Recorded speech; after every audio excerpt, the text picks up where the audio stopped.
This is Optimal Living Daily, episode 1664, Oh, Linda, by Josie Michelle Davis of josiemichelledavis.com. And I'm Justin Malik, the guy who's been reading articles, book excerpts, even student essays to you every day, including holidays, for over 4.5 years, covering personal development or self-help, how to live a better life, and a lot more. It's always with permission from the authors or websites. Just hit the subscribe or follow button in your podcast app to get new episodes for free. But for now, let's get right to it and start optimizing your life. Oh, Linda, by Josie Michelle Davis of josiemichelledavis.com. Hiking through the rainforest can be a magical thing. The lush greenery all around, the far-off sounds of birds you've only ever seen in a zoo chatting with one another, the light rain on your face, and the deep smell of mossy rocks. What's not so magical is getting stuck in a downpour under a lean-to with a woman named Linda who insists on calling everyone she's ever met and loudly talking to them about how her arthritis is putting a bit of a damper on her dating life. I don't mind rain. For a few minutes, me and Frank stood together under the lean-to watching the rain fall with only the steady beats of drops falling around us. I love the sound of rain. Probably because I'm a fairly privileged white girl whose only really bad experiences with rain were when it put a bit of a damper on our family's day at Epcot and I had to buy children's large sweatpants because my jeans got soaked through. Seriously though, why does it always rain on Epcot Day? I mostly find rainstorms charming and even calming, and was perfectly happy to stand with my husband's arms wrapped around me, watching the rain until it slowed. And then Linda came. I was standing on the edge of the lean-to looking down the hill when a middle-aged woman came towards me waving frantically and yelling, "I found you."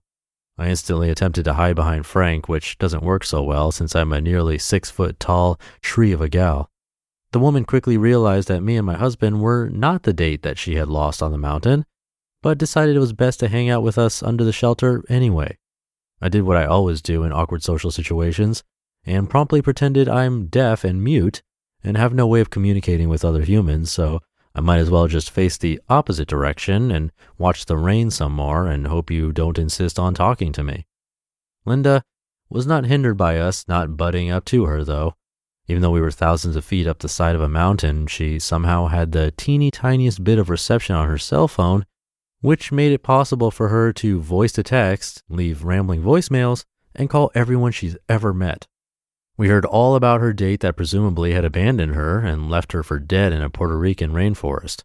We heard about how she was aggressively trying to get a coworker to spend more time with her, despite this woman spurring her advances, her words by the way, and we heard her lament about how tough dating is when you have arthritis in your hands. It was awkward to say the least. After 5 minutes that felt more like an hour, we decided to venture into the pouring rain and hike as swiftly as we could down the mountain in fear that Linda might catch up to us and we would be forced to listen to more phone calls and dictated text messages. I couldn't help but think how incredible it is that you would hike through the rainforest and still be unable to put your phone down and enjoy what's around you. But if I'm totally honest with myself, I do that too. Sure, I don't make phone calls unless absolutely necessary. Why can't doctors just text you anyway? And I certainly am not going to voice to text in public when my hands are perfectly free. I mean, come on guys, why even bother texting at that point? But I'm sure way more often than I realize, I'm standing somewhere amazing and beautiful, and I'm too busy scrolling through Instagram to even notice. I'm not someone who thinks technology is evil, quite the opposite in fact.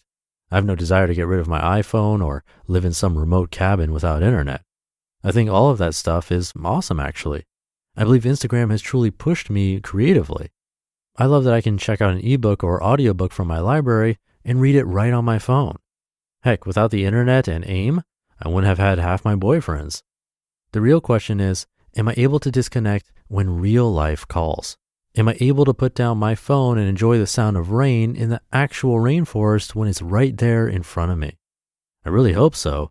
But maybe Linda was there to remind me to pay attention and not miss out on what's happening. So thanks, Linda. I really will try to be more present this year, and also will try my best to avoid arthritis by whatever means necessary. You just listened to the post titled, Oh, Linda, by Josie Michelle Davis of josiemichelledavis.com. That should do it for today. Thank you for listening and being here and for subscribing to the show. Please do subscribe for free if you haven't already, and have a great rest of your day. I'll be back tomorrow as usual, where your optimal life awaits.